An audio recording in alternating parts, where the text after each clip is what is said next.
Halo teman-teman, selamat malam. Kali ini kita akan bahas uh, salah satu acuan orang training buat mengevaluasi efektivitas trainingnya, yaitu Kirkpatrick ya. Tulisannya KIRK Patrick. Nah itu tuh metode udah yang ya, metode yang udah familiar banget. Setiap orang training pasti tahu apa itu Kirkpatrick. Jadi itu tuh adalah metode evaluasi training yang dibagi menjadi sekurang-kurangnya 4 stage ya. Beberapa perusahaan ada yang modifikasi jadi 5, ada juga yang cuma pakai 3. Tapi ya itu bergantung keperluan masing-masing perusahaan. Tapi ya overall ada 4 stage yang ada di evaluasi Kirkpatrick ini. Yang pertama adalah kita akan melihat level 1 yaitu reaction, level 2 itu adalah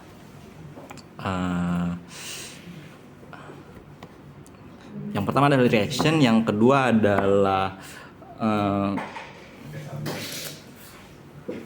kepemahaman si peserta training terhadap isinya, saya lupa istilahnya apa. Yang ketiga itu adalah behavior, yang keempat itu business impact. Beberapa perusahaan ngedefine-nya sebagai return of training investment kayak gitu. Nah, kita bahas dari level pertama. Level pertama itu ngeliat apa sih? Kita tuh mau lihat seberapa antusias si peserta training terhadap training yang dilaksanakan. Nah, makanya biasanya di evaluasi level pertama ini kita itu akan sebagai trainer atau fasilitator biasanya ngasih kuesioner lah ya, untuk melihat reaksi peserta training terhadap training yang dijalankan. Makanya biasanya isi kuesionernya itu terkait trainernya bagus atau enggak, delivernya oke atau enggak, materi yang disampaikan oke atau enggak, sesuai kebutuhan atau enggak, bahkan sampai ke ruangan, kenyamanan training dan lain sebagainya. Intinya di level pertama kita akan melihat reaksi si peserta training terhadap training yang dijalankan. Nah, untuk level 2 itu adalah pemahaman. Saya lupa istilahnya apa, cuma nanti teman-teman bisa coba googling Kirkpatrick evaluation training kayak gitu. Nah, di level 2 ini kita akan understanding ya kalau nggak salah ya. Jadi kita akan menguji pemahaman si trainer terhadap isi training. Apa aja yang diuji, ya itu tergantung dengan materinya. Nah, biasanya fasilitator atau trainer itu akan memberikan post test atau tes-tes tertentu yang bisa dijadikan indikator sebagai petunjuk bahwa si peserta training paham atau tidak gitu. Biasanya dikasih 2 jenis tes. Pertama pre-test, yang kedua post-test. Pre-test itu adalah tes sebelum melakukan training, yang kedua adalah post-test, yaitu tes setelah pasca training. Nah, dari situ kita bisa melihat mengevaluasi tingkat pemahaman atau penangkapan si peserta training terhadap training yang dilaksanakan.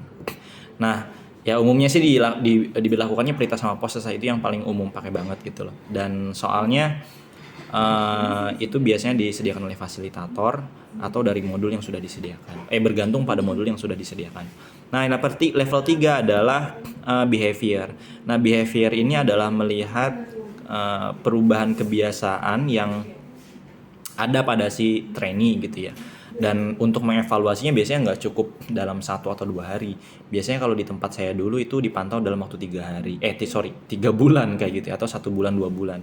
Nah, biasanya untuk melihat behavior itu apa sih yang dijadikan indikator.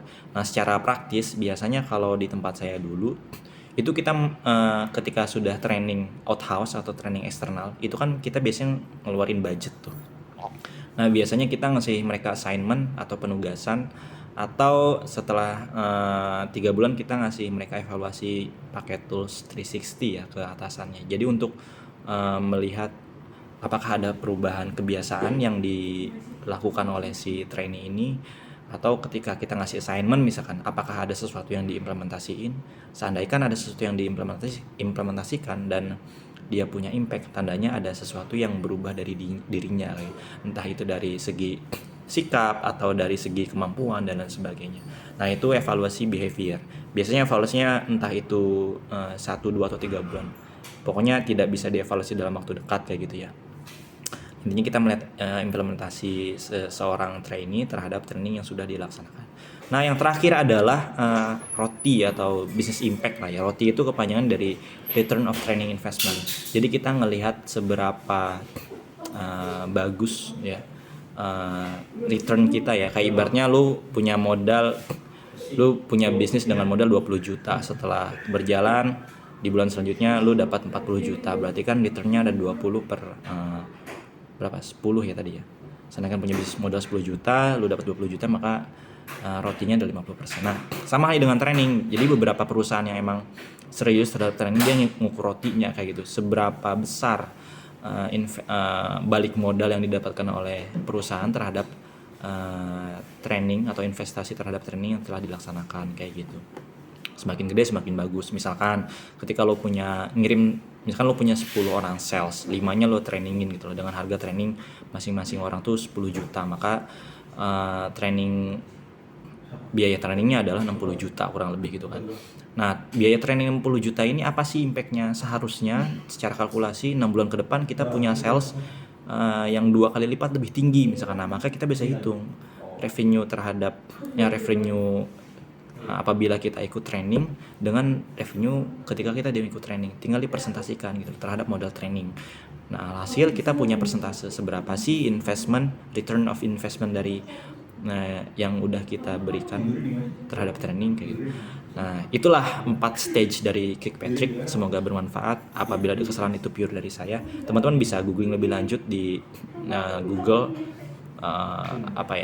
keywordnya adalah Kirkpatrick method, evaluation method. Oke, terima kasih dari saya. Semangat terus buat teman-teman, khususnya buat Shiva ya. Terima kasih banyak. Sampai jumpa.